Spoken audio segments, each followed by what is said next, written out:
The distress signal rippled across the galaxy like a dying scream. It carried through subspace channels that most civilizations had abandoned centuries ago, frequencies so primitive that they were considered archaeological curiosities rather than practical communication methods.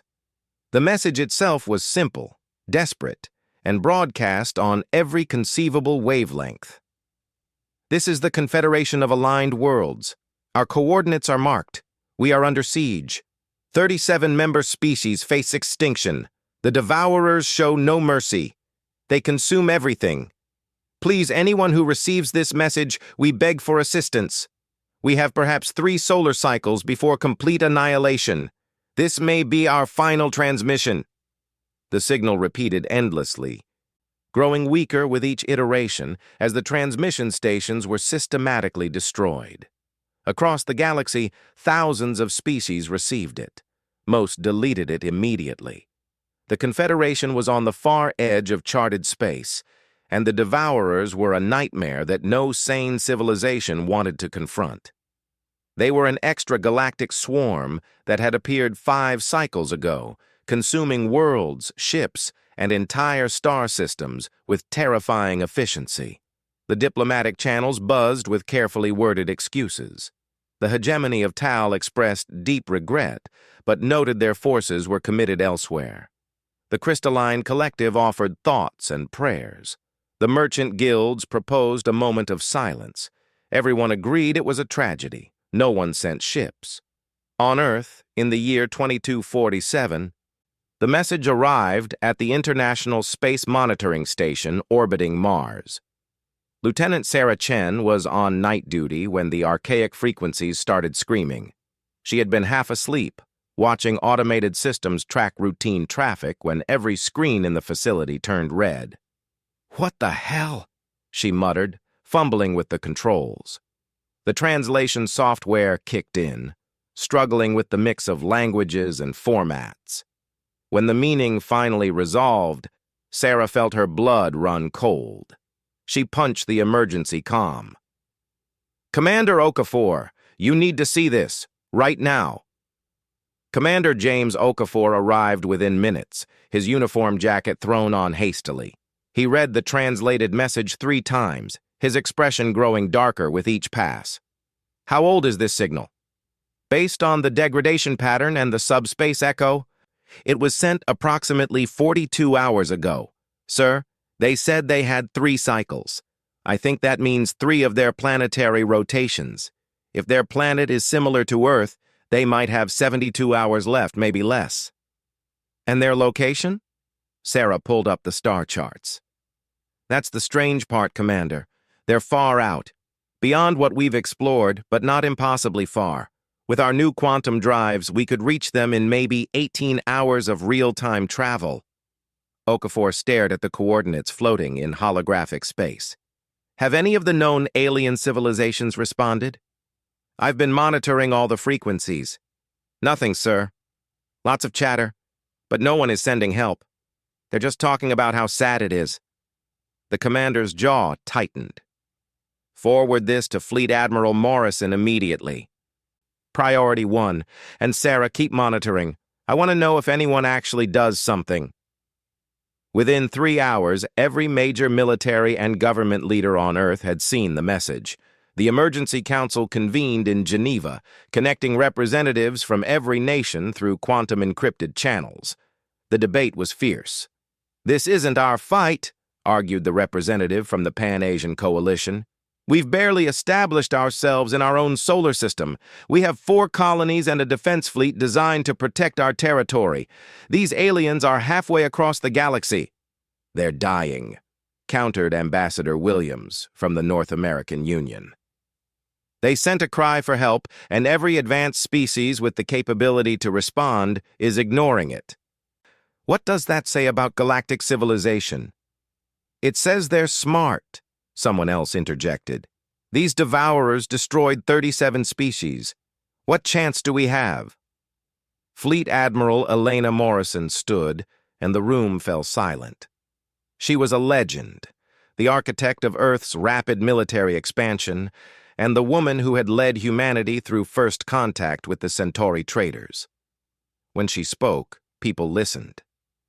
"I've reviewed the tactical data embedded in the distress call," she said, her voice calm but firm. "The Devourers use swarm tactics, overwhelming defenders with numbers. Their individual units aren't particularly advanced. They rely on biomechanical ships grown rather than built. They're vulnerable to coordinated fire, energy weapons, and apparently have minimal shielding." "That doesn't mean we can fight them," someone argued. Morrison smiled slightly. "No, but it means we might surprise them. Our railgun technology, our fusion missiles, our electronic warfare capabilities, these aren't common in galactic terms. We developed independently, differently. The Centauri traders were shocked by how aggressive our defensive systems were. They use energy shields and laser batteries. We use kinetic weapons that punch through shields like paper. Are you seriously suggesting we send our fleet into an unknown war zone?" "I'm suggesting," Morrison said carefully, "that we have a moral obligation to at least try. And strategically, if we want to be taken seriously in galactic politics, we need to show we're not cowards. Every species out there is watching to see what the newcomers do. If we hide, we'll always be dismissed. If we fight, even if we lose, we'll be remembered." The debate continued for another 2 hours. Finally, a vote was called. It passed by a narrow margin. Earth would respond to the distress call. The assembly order went out at 0600 Earth Standard Time. Every available warship was to rendezvous at Rally Point Orion within 12 hours. It was an impressive mobilization, but as the ships began gathering, the reality of Earth's military became clear. The fleet numbered 83 vessels. There were 12 heavy cruisers, the pride of Earth's Navy, each bristling with railgun batteries and missile tubes. 31 destroyers provided fast attack capability and point defense. 20 frigates served as scouts and electronic warfare platforms.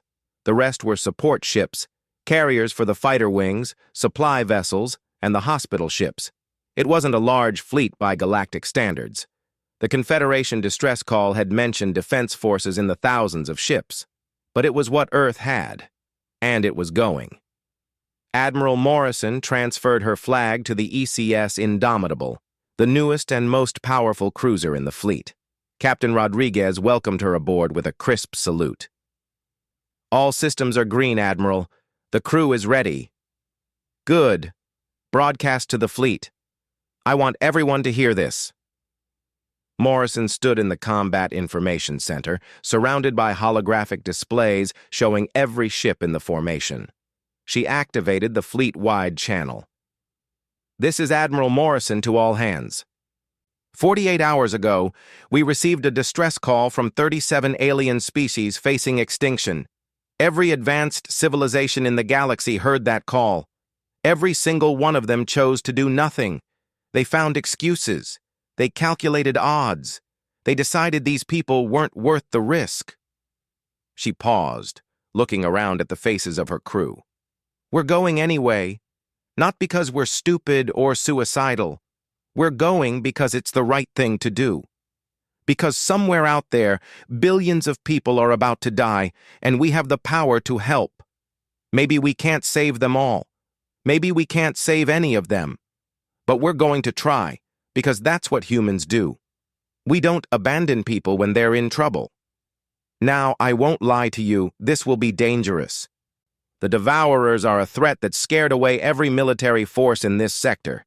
We're about to enter a battle that everyone else thought was unwinnable. Some of you might not come home, but I promise you this. We will give them hell. We will show them what Earth is made of. And win or lose, the galaxy will know that humanity answered the call." The channel crackled with voices responding. "Aye, Admiral!" The sound echoed through 83 ships, tens of thousands of voices united in purpose. "Fleet, set course for Confederation space, maximum quantum drive.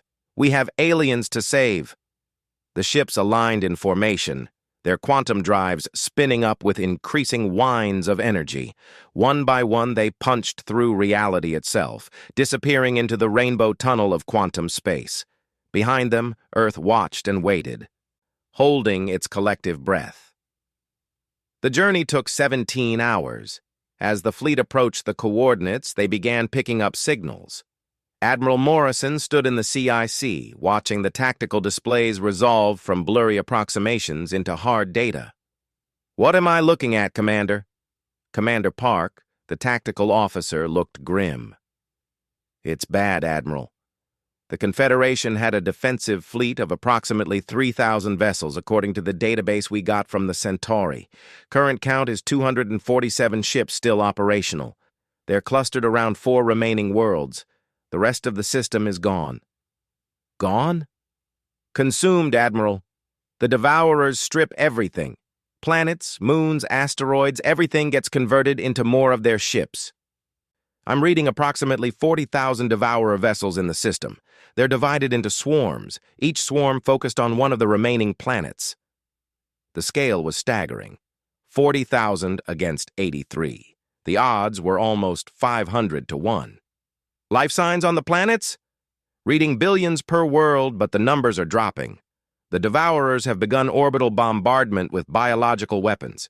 They're literally eating the biospheres." Morrison closed her eyes briefly, then opened them with renewed determination.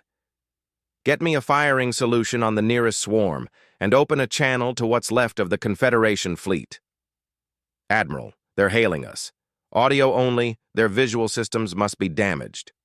A voice came through, speaking in heavily accented but understandable English. The translator had apparently been working overtime. "Unknown vessels, this is what remains of Confederation Command. Identify yourselves. If you're scavengers, we have nothing left to take. If you're here to help, you're insane, but welcome." Morrison smiled slightly. She liked them already. "Confederation Command, this is Admiral Elena Morrison of the Earth Defense Fleet.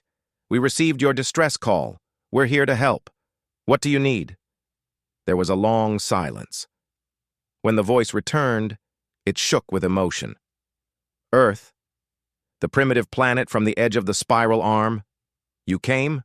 You actually came?" "We did. Now tell me how we can hurt these bastards." The voice, which belonged to Wing Commander Threll of the Avian Directorate, quickly composed himself. "The Devourers are vulnerable to concentrated kinetic and thermal damage. Their hulls are organic and regenerate, but not instantly. Energy weapons are less effective unless sustained. They have minimal shielding. Their strength is numbers and coordination through a hive mind. Disrupt their command nodes, you disrupt entire swarms." "Command nodes. How do we identify them?" "Larger vessels, usually at the center of each swarm. They broadcast on bioelectric frequencies. Your sensors might not— Wait, I'm picking up unusual energy signatures from your fleet. What kind of ships are those?" Morrison glanced at Commander Park, who shrugged. "We use fusion reactors, railgun-based kinetic weapons, and electronic warfare systems. Our missiles are fusion-tipped. I take it that's uncommon?" Threll made a sound that might have been a laugh or a sob. "Uncommon, Admiral. Most galactic navies abandoned kinetic weapons 5,000 cycles ago. They're considered too primitive, too slow. But against the Devourers, organic hulls, biological systems, kinetic weapons would be devastating." "Then let's test that theory. Fleet, Battle Formation Delta, all ships, target the command node in Swarm 7. Prepare to fire on my mark. Let's announce our arrival properly." The Earth fleet spread out, 83 ships against a swarm of 5,000 Devourer vessels. The aliens began to turn, noticing the newcomers. They started to form up, preparing to overwhelm the tiny force as they had overwhelmed so many others. They had no idea what was about to hit them. "All ships," Morrison said quietly. "Fire." 12 heavy cruisers unleashed their main batteries simultaneously. 96 railgun slugs, each weighing several tons and moving at a significant fraction of light speed, crossed the distance in seconds. They hit the Devourer command node and the vessels around it with catastrophic force. The organic hulls, designed to absorb energy weapons, had no defense against solid matter traveling at relativistic speeds. The railgun slugs punched through ships like bullets through wet paper, each one passing through multiple vessels before their kinetic energy finally dissipated. The command node simply disintegrated, torn apart on a molecular level. The swarm faltered, its coordination shattered. The Devourers began to drift, their hive connection disrupted.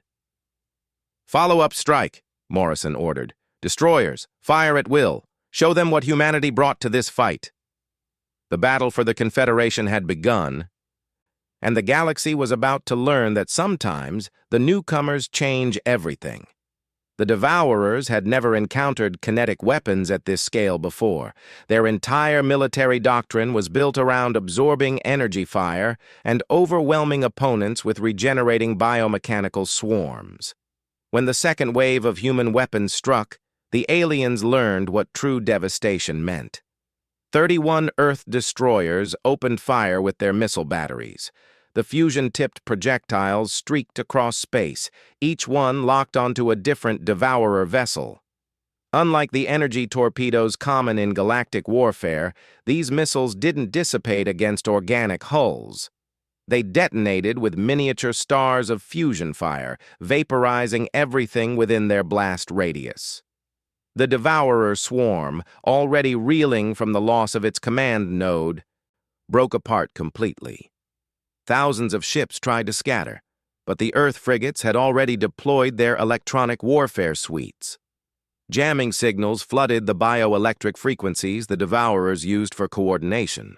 Individual ships began firing on each other, their hive connections corrupted by cascading interference. Wing Commander Threll watched from the bridge of his battered cruiser, the Ascendant Dawn, in absolute disbelief. His tactical officer, a young reptilian named Sessic, stared at the display with all four eyes wide. "Commander, are you seeing this? The humans just destroyed an entire swarm in 4 minutes. 4 minutes! We've been fighting these creatures for 5 cycles, and I've never seen anything like this." Threll adjusted his wing feathers, a nervous habit from his species. "I'm seeing it, but I'm not sure I believe it. Their weapons are so direct. No elegance, no energy efficiency, just raw destructive force. It's like watching someone use a hammer when everyone else has been using precision lasers." "Should we coordinate with them?" "Absolutely. Open a channel to the human admiral. If they can do this to one swarm, we need to show them where to strike next." On the Indomitable, Admiral Morrison was receiving similar thoughts from her own tactical team. Commander Park highlighted multiple swarms on the holographic display, each one containing thousands of Devourer vessels. "Admiral, we've just received detailed tactical information from the Confederation. They've been cataloging Devourer movements for years. Each planet has a primary swarm focused on surface bombardment and 3 secondary swarms handling orbital control. The command nodes follow a predictable pattern. They position themselves in the gravitational sweet spot between the planet and its primary moon." Morrison studied the data, her mind racing through possibilities. "So they value stability over mobility. They want their command nodes protected by predictable orbital mechanics." "Exactly, which makes them sitting targets for our railguns if we can get into position." "How are our supplies looking?" Commander Park checked the logistics readout. "We expended about 12% of our ammunition in that last engagement. At this rate, we can maintain sustained combat for approximately 7 more engagements of similar intensity before we need to start conserving ammunition." Morrison nodded. "Then we need to make every shot count. Contact the Confederation fleet. I want to coordinate a joint strike. We'll handle the command nodes. They can mop up the disorganized swarms after we break their coordination." The plan came together quickly. The Confederation had been fighting desperately for survival, but they were experienced warriors. They knew their enemies' patterns, their weaknesses, their behavioral quirks. What they lacked was the firepower to exploit those weaknesses. Now, with Earth's fleet, they finally had a chance. Wing Commander Threll outlined the strategy over the Joint Tactical Channel. The most critical target is the swarm around Valora, the third planet. Population of 4 billion, mostly avian and mammalian species. The bombardment has been ongoing for 2 planetary rotations. Their shields are failing. If we don't act within the next 6 hours, the planet falls. Then Valora is our priority, Morrison confirmed. How many command nodes? 4 confirmed. 1 primary, 3 secondary. My fleet will take the primary and 2 secondaries. Your ships take the third. Once the nodes are down, we all focus on clearing the swarm. Speed is essential. These creatures adapt quickly. The combined fleet moved toward Valora, a blue-green world that reminded many humans of Earth. The planet's surface was visible through breaks in the defensive shields, showing sprawling cities and vast agricultural zones. It was also showing the spreading brown-gray corruption where the Devourers had begun their biological consumption. Captain Rodriguez stood beside Admiral Morrison in the CIC, watching the approach. "Admiral, I'm picking up some interesting chatter on the galactic channels. Apparently word of our first strike has spread. We're getting attention." "What kind of attention?" "The curious kind. Multiple species are monitoring this system now. Some are sending observation drones. I think they want to see if we can actually do this." Morrison's expression hardened. "Good. Let them watch. Let them see what happens when someone actually helps, instead of just offering thoughts and prayers." The fleet entered Valora's orbital space, and the Devourers immediately reacted. The swarm, numbering over 8,000 vessels, began to reform around the command nodes. The aliens were learning. They recognized the threat and moved to protect their critical ships. "They're adapting their formation," Commander Park observed. "The command nodes are surrounding themselves with defensive shells of smaller vessels. Then we go through the shells. All ships, combat speed. Destroyers, clear us a path with missile strikes. Cruisers, prepare firing solutions on all 3 command nodes. This is going to be close range and ugly." The Earth fleet accelerated, pushing their fusion drives to maximum. The Confederation ships followed, their energy weapons charging. The Devourers swarmed forward to meet them, and space erupted into chaos. The first Devourer vessels to reach the human line discovered that Earth's point defense systems were exceptionally thorough. Each destroyer and frigate carried dozens of automated turrets designed to intercept incoming missiles and fighters. Against the organic fighter analogs the Devourers used as screening units, these systems were murderously effective. Thousands of small Devourer craft died in seconds, shredded by streams of depleted uranium rounds that moved too fast for regenerating hulls to compensate. The larger vessels behind them fared little better. Earth's destroyers fired their missiles in coordinated volleys, saturating defensive responses and creating corridors of destruction through the swarm. The cruisers followed close behind, their massive railgun batteries tracking the command nodes. At 3,000 kilometers, a range considered point-blank in space combat, they opened fire. The results were spectacular. The command nodes, each the size of a small city and reinforced with multiple layers of organic armor, simply ceased to exist. The railgun slugs hit with such force that the impacts generated localized fusion reactions from compressed matter. The explosions briefly outshone the local star. The Devourer swarm collapsed into disarray once again. The Confederation fleet surged forward, their energy weapons cutting through confused enemy vessels, like a hot knife through protein gel.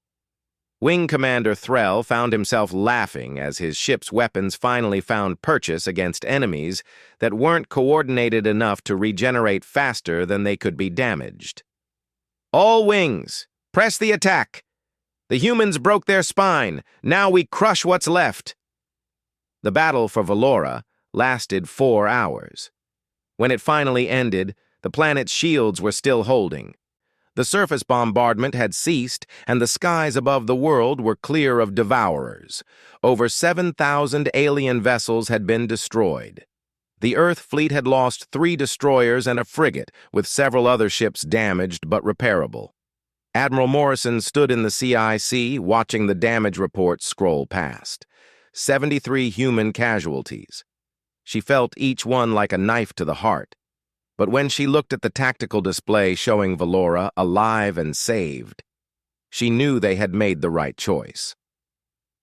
"Admiral, we're receiving a transmission from Valora's surface. Audio and visual." The holographic display shifted to show a council chamber filled with aliens of various species. Most appeared to be avian, with beautiful plumage and brilliant colors, but Morrison could see reptilian, mammalian, and even crystalline beings among them.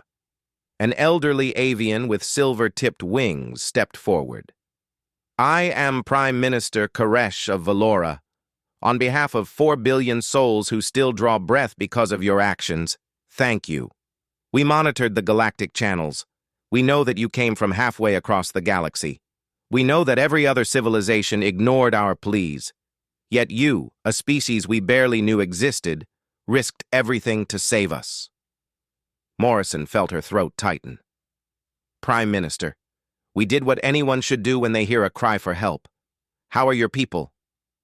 "Frightened, but alive. Our cities were damaged, but can be repaired. Our fields were poisoned, but can be cleansed.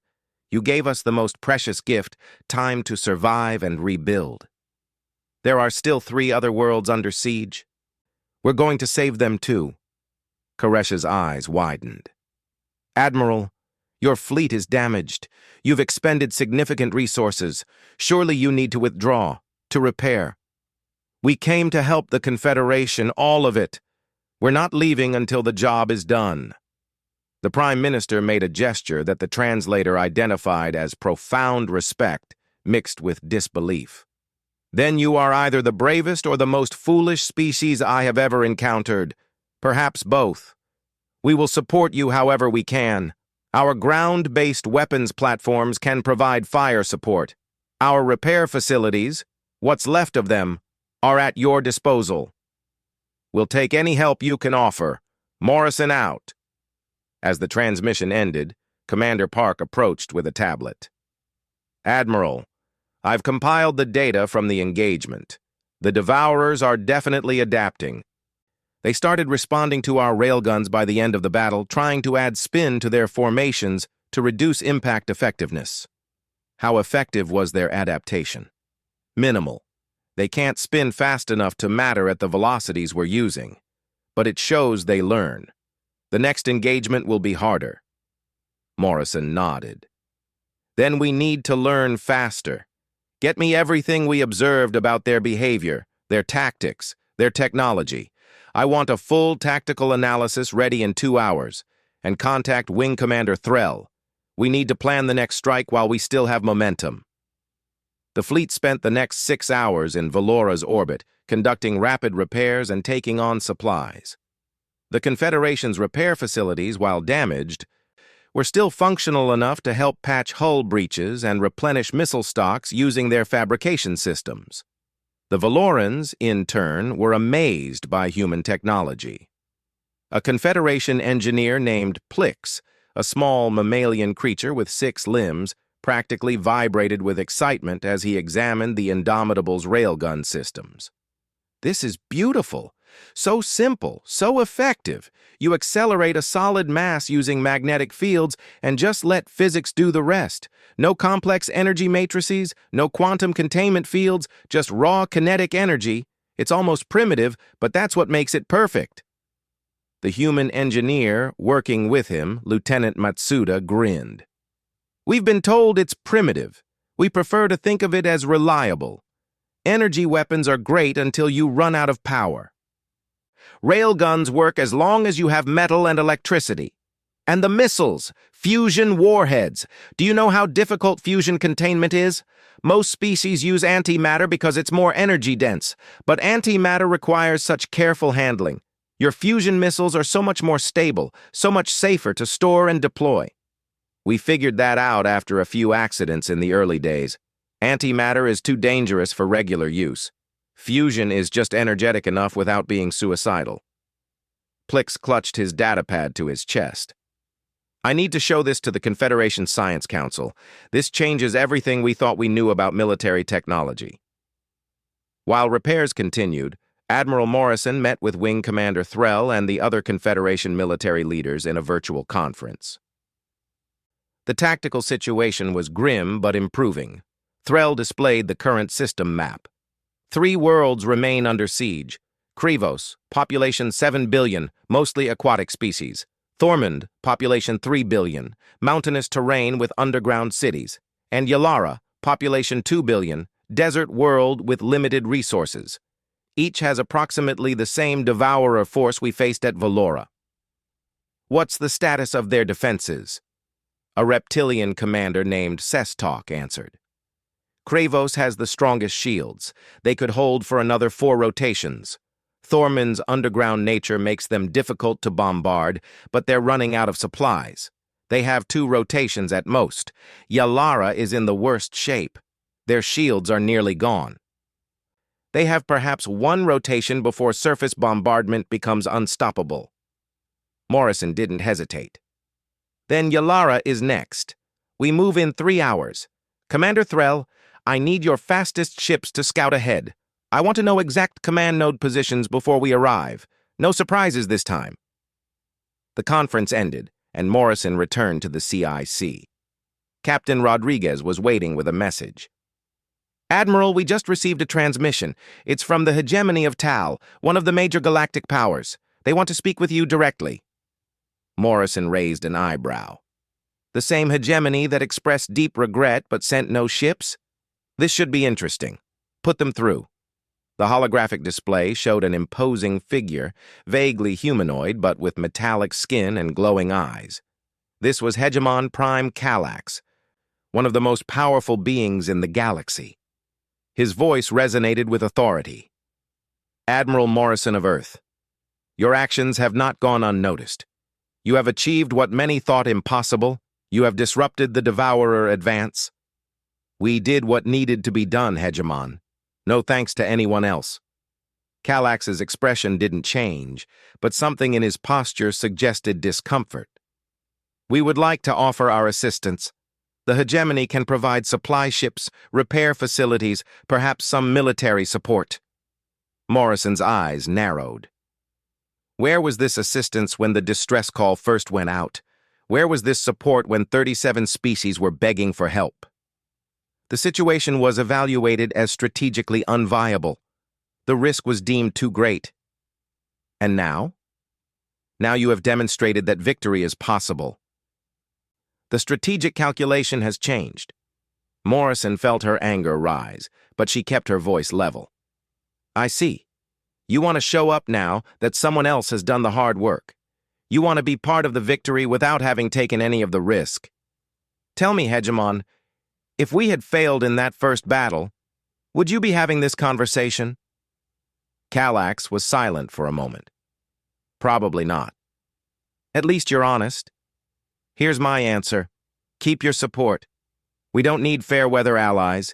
If you want to help, send medical supplies to Valora. Send food to Thormund. Send anything that helps civilians. But don't send warships.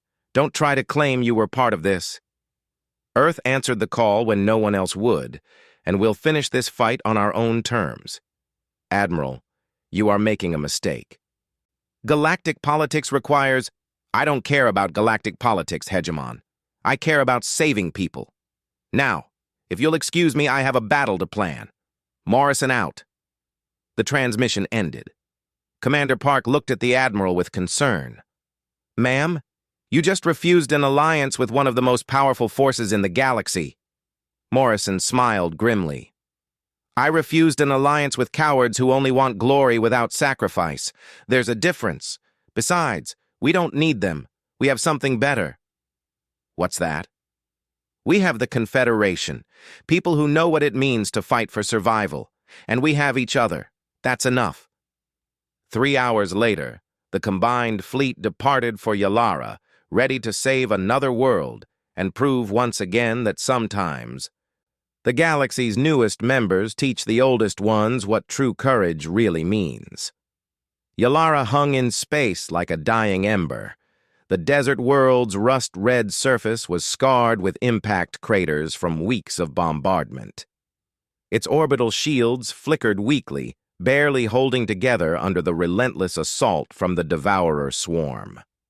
Through gaps in the shield, the attacking aliens dropped their biological weapons, spreading consuming tendrils across the sand dunes and rocky plateaus. The Earth fleet emerged from quantum space at maximum combat velocity, with the Confederation ships spreading into attack formation behind them. Admiral Morrison stood in the CIC of the Indomitable, watching the tactical display update as sensors swept the battlefield. "Report," she ordered crisply. Commander Park's fingers danced across his console. "Devourer strength estimated at 9,000 vessels, roughly 15% larger than the force at Valora. They've modified their formation. Command nodes are now positioned in overlapping defensive clusters, with heavy screening forces between us and them. They learned from Valora. They know we go for the command nodes first." "Yes, ma'am. They're also showing improved coordination despite being spread across multiple clusters. I think they're using redundant command links now. Taking out one node might not break the whole swarm anymore." Morrison studied the display, her tactical mind processing options. The Devourers had adapted, which meant Earth needed to adapt faster. She opened a channel to Wing Commander Threll. "Commander, what can you tell me about Yalara's ground defenses?" Threll's avian features appeared on the screen, feathers ruffled from stress. "The Yalarans are primarily insectoid, living in massive underground hive cities. Their surface installations are heavily damaged, but they maintain extensive tunnel networks with weapons emplacements. The problem is power. Their fusion reactors are failing from constant bombardment vibrations. Without shields, they're defenseless. What if we could buy them time to stabilize their reactors? If they could restore full power, their ground-based plasma cannons could handle orbital defense, but they need at least 12 hours without bombardment to complete repairs." Morrison made her decision. "Then we give them 12 hours. Fleet, new battle plan. We're not just breaking this swarm, we're holding position. Cruisers form a defensive sphere around Yalara. Destroyers and frigates offensive screen. We're becoming the shield until their shields come back online." Captain Rodriguez looked concerned. "Admiral, that's a static defense against a mobile enemy. We'll be outnumbered and unable to maneuver." "I know, but those people down there need time we can give them. Sometimes you have to stand and fight instead of hit and run." The Earth fleet moved into position, forming a protective barrier between Yalara and the Devourer swarm. The Confederation ships spread out to cover gaps in the formation. On the surface below, Yalaran engineers worked frantically to repair their damaged reactors, knowing that help had finally arrived but time was still short. The Devourers attacked in waves, testing the human defenses. The first wave consisted of thousands of small fighter analogs, organic craft that swarmed forward like angry insects. Earth's point defense systems opened fire, filling space with streams of depleted uranium rounds that tore through the biological ships. But there were so many. For every 10 that died, 20 more took their place. Some made it through the defensive fire, slamming into the Earth ships' hulls with suicide runs that cracked armor and damaged systems. The destroyers took the worst of it, their lighter armor more vulnerable to the massed attacks. The ECS Typhoon, one of Earth's destroyers, took a devastating hit when 3 Devourer fighters simultaneously rammed its port side. The ship's hull breached, venting atmosphere and crew into space. The captain, Commander Lisa Park, ordered immediate evacuation of the damaged sections, even as she kept her weapons firing. "Seal sections 12 through 15, damage control teams to the breach, and someone keep those guns firing. I don't care if half the ship is gone." The Typhoon continued fighting, its remaining crew determined to hold their position.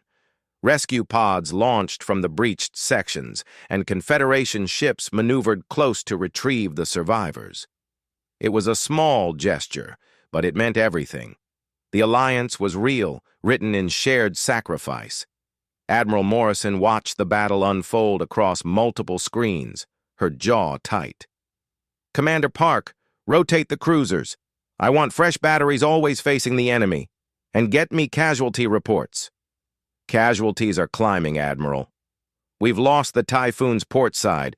The frigate Defiant has lost main power, and several other ships report damage. But we're holding." "Keep holding. How long until the Yalarans can restore shields?" "They estimate 9 hours, 37 minutes. Morrison nodded. 9.5 hours of this. They could do it. They had to do it. The second Devourer wave came harder. The aliens had been studying human tactics, learning patterns. This time, they sent their larger vessels forward.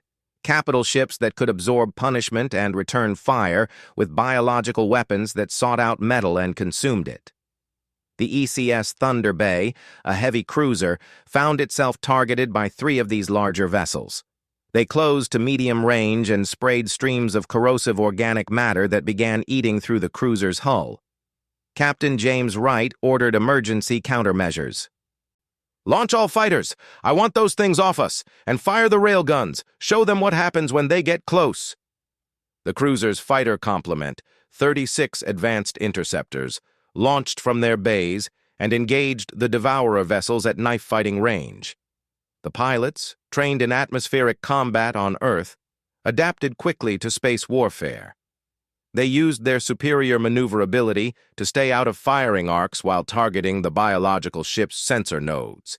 Meanwhile, the Thunder Bay's main railgun batteries fired at near point-blank range. At this distance, the kinetic energy was so intense that the Devourer vessels literally exploded from the inside out, their organic structures unable to contain the massive energy transfer. All 3 attackers were destroyed within 90 seconds. But the victory came at a cost. The Thunder Bay's hull was pitted with holes from the corrosive attack, and 16 fighters didn't return to their carrier. Repair teams worked desperately to patch the damage while the ship continued to hold its position in the defensive formation. Wing Commander Threll watched the human fleet's determination with growing respect that bordered on awe. His own people had fought the Devourers for years, always in retreat, always losing ground. These humans had been fighting for hours and refused to yield a single meter of space. He opened a channel to Admiral Morrison. "Admiral, the Confederation ships can rotate forward. Give your vessels time to conduct repairs." Morrison's face appeared on his screen, showing the stress of command but also unwavering resolve. "Negative, Commander. Your ships aren't designed for this kind of punishment. Your energy weapons are great for offense, but your hulls are too light for sustained close combat. We can take it. You just be ready to exploit any openings we create." "Admiral, your casualties are acceptable for the mission. We came here to save Yalara. That hasn't changed." Threll felt his wing feathers rise in a gesture of admiration. "Understood, Admiral. For what it's worth, I've fought alongside dozens of species in my career. None of them would do what you're doing. The humans are either insane or the bravest species in the galaxy." Morrison smiled slightly. "Why not both? Morrison out." The battle continued through hours of grinding attrition. The Devourers threw wave after wave at the Earth fleet, testing different tactics, different approaches. Each time, the humans adapted and held. The cruisers formed the unbreakable core, their heavy armor and powerful weapons creating a killing field that no Devourer could cross safely. The destroyers danced between the cruisers, providing mobile fire support and covering weak points. The frigates used their electronic warfare systems to constantly disrupt Devourer coordination, making their attacks less organized and easier to counter. But the price was steep. The destroyer Valkyrie was lost with all hands when a Devourer capital ship rammed it at full speed, the suicide attack destroying both vessels in a massive explosion. The frigate Mongoose had to be abandoned after its reactor containment began failing. Dozens of fighters were lost. Hundreds of crew members died or were wounded. Through it all, Morrison stood in the CIC, making decision after decision, balancing the need to hold position against the lives of her people.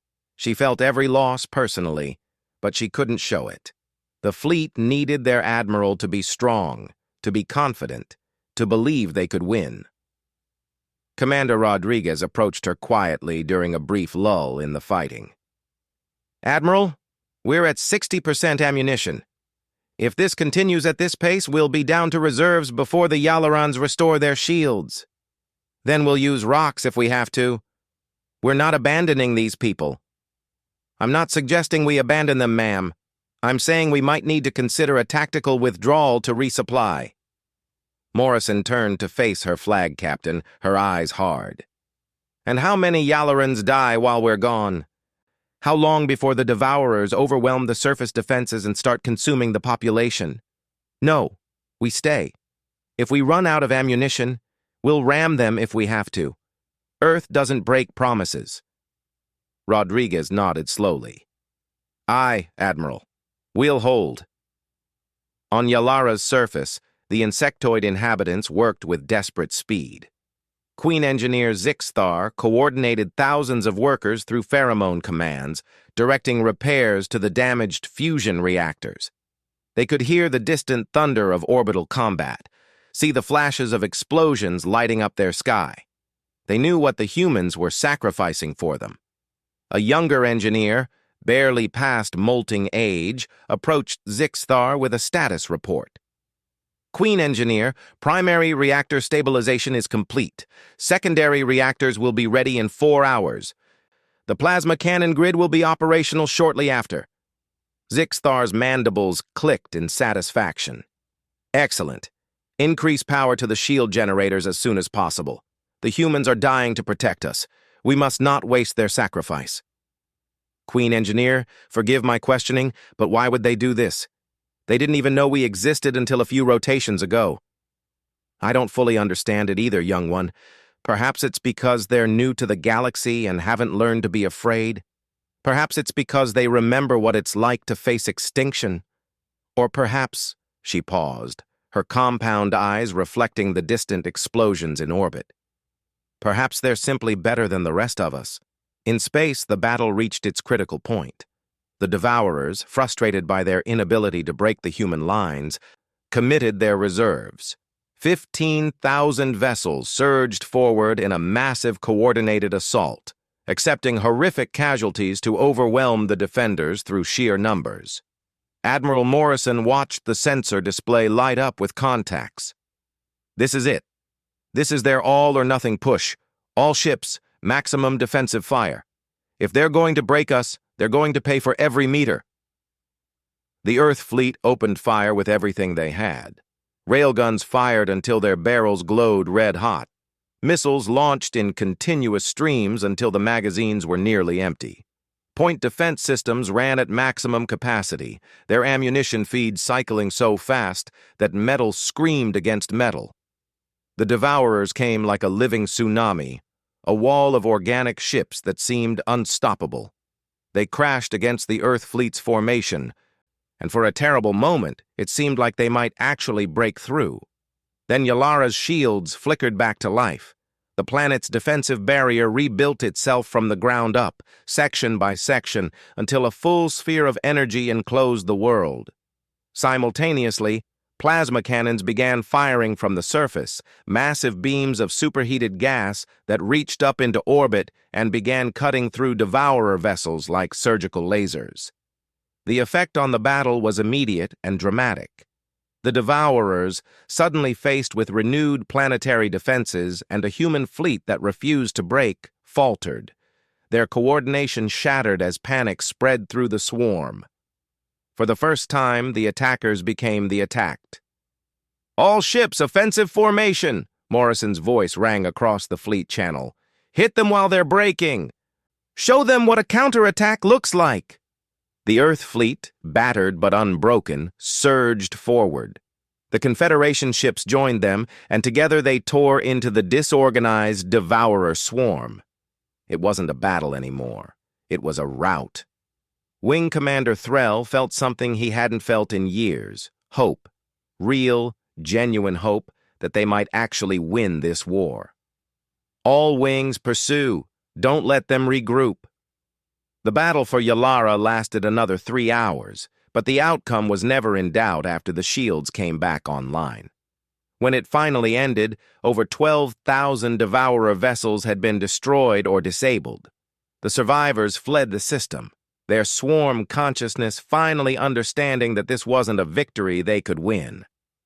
Admiral Morrison collapsed into her command chair, exhausted beyond measure. The CIC was filled with smoke from damaged systems, and half the consoles were non-functional. But they had held. They had won. "Casualty report," she said quietly. Commander Park's voice was equally subdued. 973 dead, over 2,000 wounded. We lost 3 destroyers, 2 frigates, and 41 fighters. Every remaining ship has significant damage. Morrison closed her eyes. Nearly 1,000 dead. 1,000 families back on Earth who would receive the notification that their loved ones weren't coming home. The price of being heroes. But then she looked at the tactical display showing Yalara, alive and protected. 2 billion insectoid aliens who would see another day because humans had stood between them and annihilation. "Open a channel to Yalara's surface." Queen Engineer Zixthar's image appeared. Her alien features somehow conveying profound emotion despite being so different from human expressions. "Admiral Morrison, we monitored the entire battle. Your fleet stood alone against impossible odds to give us time to repair our defenses. Many of your warriors died protecting people they had never met. We have no words adequate to express our gratitude." Morrison managed a tired smile. "Just promise me you'll remember this, Queen Engineer. Remember that someone cared enough to help when you needed it most. And when you hear another cry for help someday, I hope you'll do the same." "We will, Admiral. On behalf of all Yalara, on behalf of every Yalaran who will live because of your sacrifice, thank you. Our hives will sing songs of the humans who came from Earth for 1,000 generations." The transmission ended, and Morrison finally allowed herself to feel the weight of exhaustion. Captain Rodriguez approached with a repair report. "We're patching what we can, but we need serious dock time for proper repairs. Several ships are barely combat capable." "How many ships can still fight?" Rodriguez consulted his tablet. "Maybe 60% of the fleet at reduced effectiveness. Admiral, we've been in continuous combat for days. The crews are exhausted, systems are breaking down, we're nearly out of ammunition. We need to withdraw for resupply." Morrison nodded slowly. "You're right. But we still have 2 worlds under siege, Kravos and Thormund. What do we tell them?" Before Rodriguez could answer, Commander Park called out. "Admiral, I'm picking up quantum signatures. Multiple vessels entering the system. Big ones." Everyone tensed. If this was a Devourer counterattack, the Earth fleet couldn't handle it. They were spent, running on fumes and determination. But the ships that emerged from quantum space weren't Devourers. They were sleek warships with energy signatures matching the hegemony of Tal. Behind them came supply vessels, medical frigates, and repair ships. And behind those came ships from dozens of other species, some Morrison recognized from galactic databases, many she didn't. A transmission came through. Hegemon Kallax appeared on the display, and for the first time, his metallic features showed something that might have been shame. "Admiral Morrison, I was wrong. We were all wrong. The galaxy has watched your battle for Yalara. We watched your fleet take casualties that would have broken most civilizations. We watched you hold position when any rational military doctrine said you should retreat. We watched you prove that honor and courage aren't outdated concepts." Morrison was too tired to be diplomatic. "And now you show up? Yes, not to steal glory or claim credit. We're here to help finish what you started. My fleet will relieve you at Krivos. The Crystalline Collective is moving toward Thormund. The merchant guilds are sending supply ships. You broke the Devourer's momentum. Let us help you finish them. Morrison wanted to refuse, to tell them that Earth would finish what it started alone. But she looked around her damaged CIC, thought of her exhausted crews, and remembered the faces of the dead. "All right," she said finally. "Help us save them. But Hegemon, this better not be just for appearances. If you're coming to this fight, you commit fully. You have my word, Admiral. The galaxy is mobilizing. The Devourers attacked the Confederation believing no one would respond. You proved them wrong. Now we'll all prove that this galaxy protects its own." Over the next 3 days, a massive coalition fleet assembled in the Confederation system. The Earth fleet, battered but unbroken, took a position of honor alongside the massive warships of the galactic powers. Together they liberated Krivos and Thormund with coordinated strikes that left no doubt about the outcome.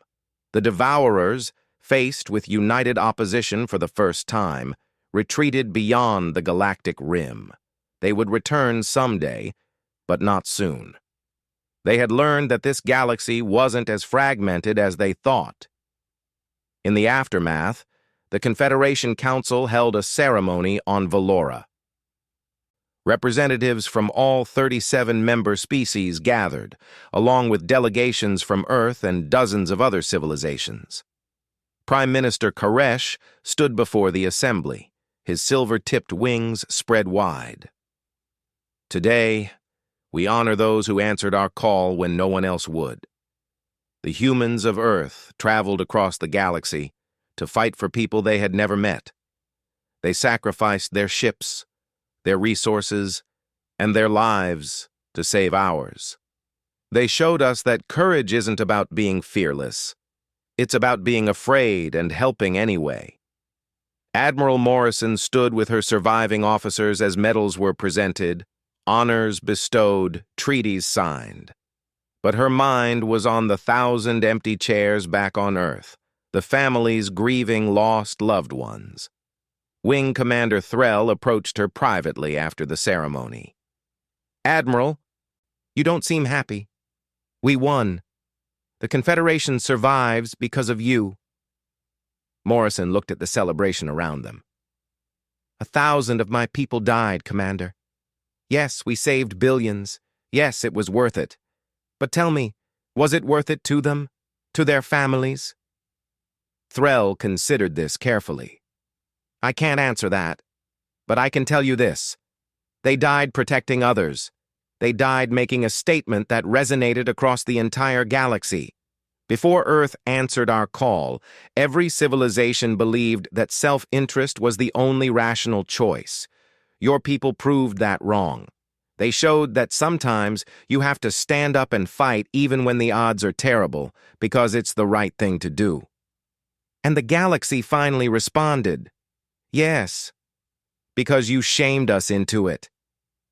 You made us remember what we used to be before we became cynical and cautious. You reminded us that civilization isn't just about survival. It's about having principles worth fighting for." Morrison smiled slightly. "That's very philosophical for a military commander. I've had a lot of time to think during 5 cycles of losing battles. You gave us hope, Admiral. That's worth more than you know."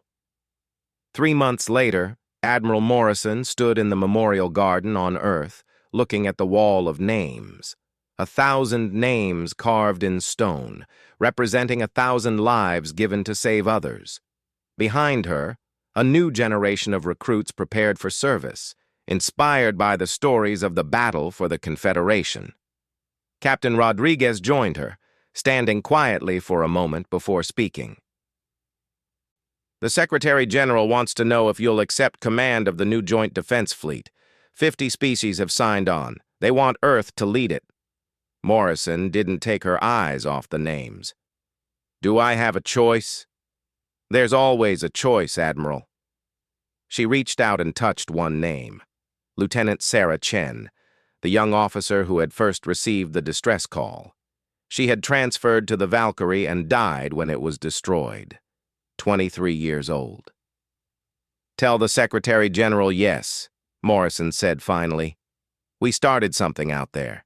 We showed the galaxy what's possible when you put principles before politics. We can't stop now. And if another impossible situation comes up? Another call for help that seems unwinnable?" Morrison turned to face Rodriguez, her eyes hard but determined. "Then we answer it. Because that's what Earth does. We answer the call, no matter the odds, no matter the cost. That's who we are now. That's who we have to be." Above them, ships were being built in Earth's orbital yards. New cruisers with upgraded railguns, new destroyers with improved armor, new technologies developed in cooperation with the Confederation and other allies.